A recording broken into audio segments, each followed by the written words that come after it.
Sugar की हालत में वो रोज़ा रख सकते हैं या नहीं, क्योंकि बहुत सारे पेशेंट ये भी बड़ी हैवी उनकी कंडीशन हो जाती है और वो कहते हैं कि हम रोज़ा नहीं रख सकते। अगर उनके गुर्दे का टेस्ट ख़राब है और दायमी बीमारी है गुर्दे की, जिसमें से शुगर के मरीज़ जो टाइप 2 डायबिटीज़ के पेशेंट हैं वो रोज़ा रख सकते हैं। मेजॉरिटी जो टाइप 2 डायबिटीज़ है उसका तो इलाज ही तकरीबन इंटरमिटेंट फास्टिंग या शुगर का मसला है, साथ में कोलेस्ट्रॉल का मसला है, फैटी लिवर है, ऐसे लोगों के लिए तो रमज़ान एक अल्लाह की नेमत है। रोज़ा तो बेसिकली ना रूहानी तौर पे तो इसके बहुत फ़वाइद हैं, इसी तरह मेडिकली इसके बहुत बेनिफिट्स हैं। इवन हेलो अस्सलाम वालेकुम नाज़रीन, मैं डॉक्टर मैडा, उम्मीद करते हैं आप सब खैरियत से होंगे। आप देख रहे हैं QAS हेल्थ और रमज़ान की सीरीज़ चल रही है और इस रमज़ान की सीरीज़ में स्पेशली हम आज शुगर पे बात करेंगे। शुगर के हवाले से ये जानना ज़रूरी है कि बहुत सारे जो डायबिटिक पेशेंट्स हैं वो कंसर्न रखते हैं कि शुगर के मरीज़ जो वो रोज़ा रख सकते हैं या नहीं, शुगर के मरीज़ जो रोज़े की हालत में अपनी शुगर चेक कर सकते हैं या नहीं, और किस कंडीशन में वो अपना रोज़ा तोड़ सकते हैं। और इसके अलावा और भी बहुत सारी चीज़ों को हम डिस्कस करेंगे। हमारे साथ मौजूद हैं कंसल्टेंट फैमिली फिजिशियन और इसके साथ साथ रेमाटोलॉजिस्ट डॉक्टर कैसर फ़ारूक। डॉक्टर साहब बहुत शुक्रिया और रमज़ान में आप तशरीफ़ लाए। एक दफ़ा फिर से आपको खुशामदीद कहते हैं। डॉक्टर साहब, जानना ज़रूरी है कि रमज़ान में चूँकि बहुत सारे पेशेंट ये जानना चाहते हैं कि शुगर की हालत में वो रोज़ा रख सकते हैं या नहीं, क्योंकि बहुत सारे पेशेंट ये भी बड़ी हैवी उनकी कंडीशन हो जाती है और वो कहते हैं कि हम रोज़ा नहीं रख सकते, तो वो डॉक्टर से पूछते हैं कि हमें रखना चाहिए कि नहीं। जी बिल्कुल, शुगर के मरीज़ जो टाइप 2 डायबिटीज़ के पेशेंट हैं वो रोज़ा रख सकते हैं, लेकिन कुछ कंडीशंस में रोज़ा नहीं रख सकते।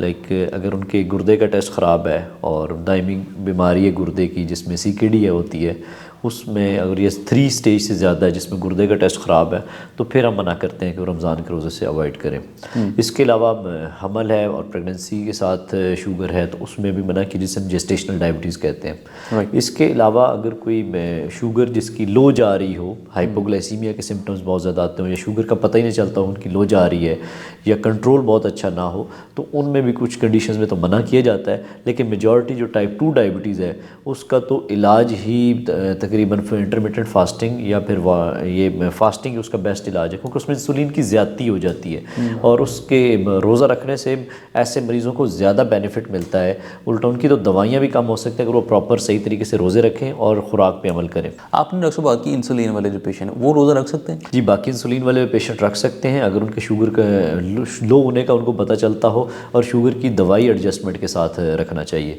सेम बाकी मेडिसिन की भी डोजेज एडजस्टमेंट ज़रूरी होती है रमज़ान में। अगर कुछ ऐसी दवाइयाँ जिसमें सल्फोनाइल यूरिया एक ग्रुप है, अगर वो सुबह सहरी के टाइम ले रहे हैं तो उससे उनकी शुगर लो होने के बहुत ज़्यादा रिस्क होता है, तो उस सूरत में उन्हें फिर रोज़ा तोड़ना पड़ जाएगा खुदा न खास्ता। तो फिर उस सूरत में रोज़ा जब एक दफ़ा ब्रेक कर देंगे तो फिर उनसे आगे कैरी ऑन करना मुश्किल हो जाएगा। तो दवाइयों में एडजस्टमेंट करना बहुत ज़रूरी होता है और इसलिए डॉक्टर को विज़िट करना भी ज़रूरी होता है ताकि वो उनकी मेडिसिन की एडजस्टमेंट अकॉर्डिंग टू रोज़ों के हिसाब से उसमें करें। क्योंकि 14 से 16 घंटे आप फास्टिंग में हैं तो ज़ाहिर बात है तब्दीली तो होगी इसमें। अच्छा, वर्जिश के हवाले से हम जानना चाह रहे हैं कि किस हालत मतलब कब वर्जिश करनी चाहिए, चूँकि यही समझा जाता है कि जब आप एक्सरसाइज करते हैं तो आपकी डायबिटीज़ में बड़ा हेल्पफुल होता है। तो वर्जिश रोज़े से पहले, सहरी से पहले करनी चाहिए या कुछ लोग जो इफ्तारी के बाद भी कर रहे हैं? इसमें 3-4 कैटेगरीज़ हैं जो कि रमज़ान के हिसाब से, अगर किसी का वज़न ज़्यादा है और शुगर का मसला है, साथ में कोलेस्ट्रॉल का मसला है, फैटी लिवर है, ऐसे लोगों के लिए तो रमज़ान एक अल्लाह की नेमत है। अगर वो रमज़ान को सही तरीके से इसको अमल करते हैं चीज़ों पे, तो वो तो अपनी चीज़ों को बहुत ज़्यादा बेहतर कर सकते हैं।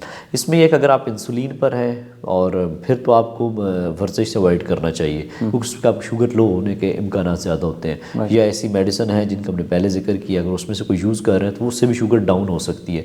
तो अमूमन जो रमज़ान के हवाले से है कि आप वर्जिश करना चाहें तो वो आपकी तो अफ्तार के बाद करें, या जो नमाज तरावी है वो इज़ इक्वलेंट टू आलमोस्ट आपकी वर्जिश के आलमोस्ट इक्वल है।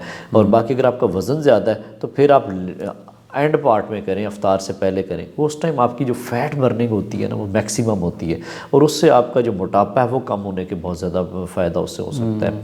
या अगर आपकी टाइप 2 डायबिटीज़ है, अगर आप मेडिसिन पे नहीं है और आप जस्ट वैसे रोज़े रख रहे हैं तो उस टाइम आप कर सकते हैं, अगर आपकी शुगर लो शुगर होने की कोई अलामत नहीं होती आपको तो। अच्छा, रमज़ान चूँकि अल्लाह ताला की तरफ से एक बहुत बड़ी नेमत है और जो डायबिटीज़ वाले पेशेंट हैं जिनको शुगर है, उसके साथ साथ ओवरऑल जो पेशेंट्स हैं मतलब कहीं ना कहीं बहुत सी बीमारियों का सामना कर रहे हैं, उनके लिए रोज़ा किस हद तक मुफीद है, कितनी अफादियत है इसमें? रोज़ा तो बेसिकली ना रूहानी तौर पे तो इसके बहुत फ़वाइद है ना, इसी तरह मेडिकली इसके बहुत बेनिफिट्स हैं। इवन जो मॉडर्न साइंस है वो तो वाटर फास्टिंग या इंटरमिटेंट फास्टिंग पे बहुत ज़्यादा रिसर्च हो रही है और बहुत ज़्यादा फोकस इसी बात पे है। बहुत सारी डिजीज़ लाइक जिसमें मोटापा, ओबेसिटी है, जिसमें फैटी लिवर है, यूरिक एसिड के प्रॉब्लम्स हैं, या मेटाबॉलिक सिंड्रोम जिसमें टाइप 2 डायबिटीज़ आ जाती है, तो ये सारी कंडीशन, ब्लड प्रेशर के पेशेंट्स जो हैं, अगर ये सही तरीके से रमज़ान के रोज़े रखते हैं और वो चीज़ें से अवॉइड करते हैं जो कि शुगर, ब्लड प्रेशर या ये सारी चीज़ें इंसुलिन रेजिस्टेंस बेसिकली बढ़ाती हैं, तो उससे उनको ओवरऑल बहुत ज़्यादा बेनिफिट होगा।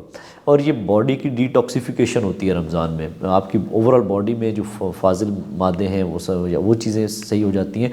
ऑटोफेगी एक फिनोमिना होता है जिसमें आपके डेड सेल्स बर्न होते हैं और फैट आपकी बहुत ज़्यादा बर्निंग होती है, तो ओवरऑल इसके बहुत ज़्यादा बेनिफिट्स हैं रमज़ान के।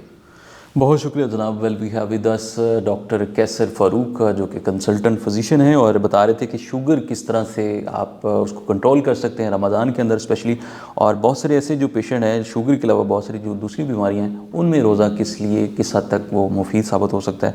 और आज का सेगमेंट अपने इख्तिताम को पहुँचते हैं, उम्मीद करते हैं आपके लिए बहुत मुफीद साबित होगा। अपने मेज़बान डॉक्टर रमाडो को इजाज़त दीजिए। अल्लाह ने के बाद।